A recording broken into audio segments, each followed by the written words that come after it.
Bonjour et bienvenue chers internautes sur notre site UAZ Hebdo. C'est l'heure du journal. Voici les grands titres. Comme dans tous les coins du Sénégal, la journée mondiale de l'environnement a été célébrée à l'université Assane Seck de Ziguinchor sous la présence du recteur et d'autres personnalités.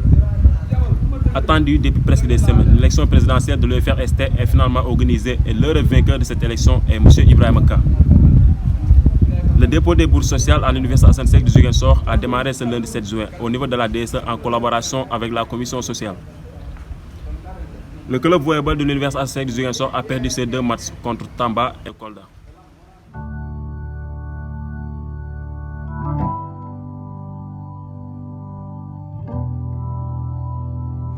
Dans le cadre de la journée mondiale de l'environnement célébrée ce samedi 5 juin 2021, le club environnement de l'université Assane Seck de Ziguinchor, accompagné par les autorités, avait organisé une séance de reboisement aux alentours de l'UFR Lasso. Désormais, cette portion est érigée en domaine réservé. Alors, écoutons les propos du recteur et ceux des représentants du club. Vous savez, nous sommes dans une belle région où pratiquement il suffit de regarder ce que nous avons, où par l'action de l'homme, normalement, chaque jour, le ciel doit sourire, nous sourire, parce que il y a tout pour qu'il y ait de la verdure. Il y a tout pour qu'il y ait davantage de plantations. Il y a tout pour que, eh bien, de tout cela, l'être humain en retire ce qui va vivifier son corps, ce qui va vivifier son cœur. À partir du moment où nous allons planter des arbres ici, désormais nous allons considérer cette zone de l'université comme une zone réservée, comme le sont les forêts classées. À partir de cet instant,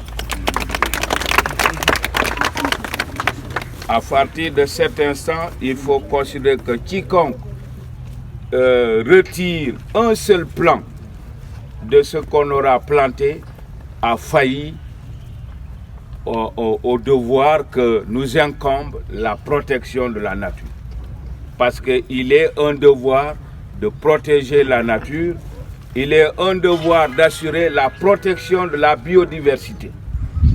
L'élection présidentielle de l'UFR Sciences et Technologies a eu lieu ce mardi 8 juin à la salle S200. Et l'heureux vainqueur de cette élection, son Excellence M. Ibrahima Ka, appelle à une solidarité à l'endroit de tous les étudiants. Je crois que c'est une lourde mission.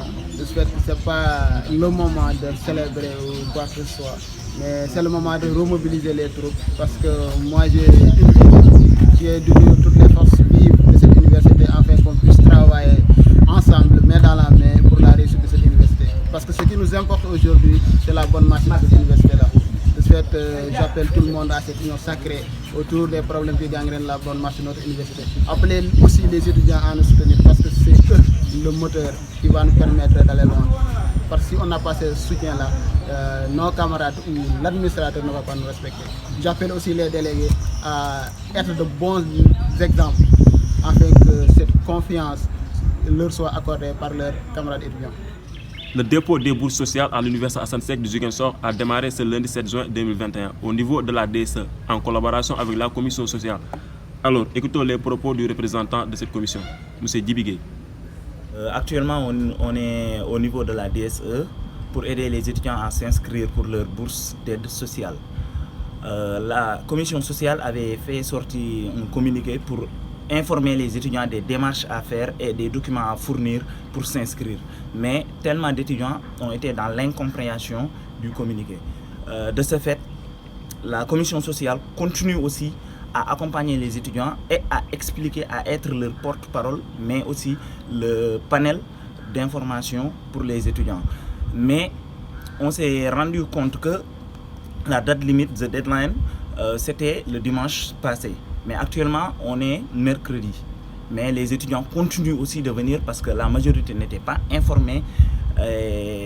Ce phénomène est tellement fréquent parce que la majorité des étudiants ne savent pas qu'ici à l'université, la majorité des communiqués passent par les panels tels que WhatsApp, tels que les réseaux sociaux et autres. Du coup, on s'est demandé de continuer de faire des dérogations et de continuer de prendre pour toujours être au service de l'étudiant. J'en profite pour informer les étudiants que pour les certificats d'indigence, les papiers demandés sont une photocopie de carte d'identité, photocopie du certificat d'inscription et une demande manuscrite adressée au préfet ou au sous-préfet. Pour ce qui est de la bourse, l'étudiant soit orphelin partiel ou complet. Orphelin partiel, c'est quand on perd maman ou papa. Et orphelin complet, c'est quand on perd les deux. Il y a un certificat de décès qui est décerné pour ça. Si l'étudiant l'a, c'est bien. S'il ne l'a pas, pour les handicapés et autres, ils ont besoin d'un certificat médical pour prouver qu'ils sont handicapés, qu'ils sont dans l'incapacité physique ou morale. Pour l'autre cas, c'est les certificats d'indigène, pour prouver que l'étudiant n'a pas l'assise financière pour financer ses études et ses besoins en tant qu'étudiant. Déclaré forfait 2 fois de suite pour ces 2 derniers matchs qui devraient le opposer à l'équipe de Tamba et celle de Kolda pour des problèmes de licence. Alors, écoutons les propos du capitaine de l'équipe volleyball de l'Université Assane Seck du Ziguinchor sous le micro d'Abdou Bari.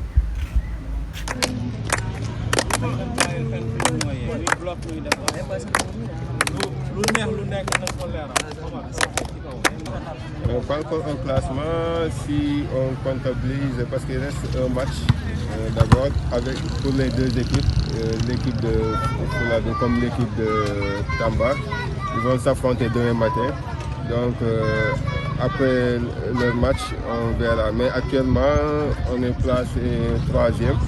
Et vu qu'il y a 2 qui sortent de la zone, donc on est pratiquement mal parti. Mais vu qu'il reste une dernière phase qui s'organisera à Ziguinchor dans 2 semaines, donc on va se préparer vu qu'on n'a pas le choix maintenant, vu qu'on est dos au mur présentement. Donc il faut coûte que coûte battre les 2 équipes si on veut se qualifier pour les phases play-off. Comme vous l'avez bien entendu, finalement le match n'a pas eu lieu, mais par rapport à leur classement au niveau du championnat, cela va se connaître à donner entre les 2 équipes qui vont s'opposer, c'est-à-dire l'équipe de Tamba et celle de Kolda. Merci d'avoir suivi ce journal sur notre site UAZD Hebdo. Nous vous donnons rendez-vous pour une prochaine édition.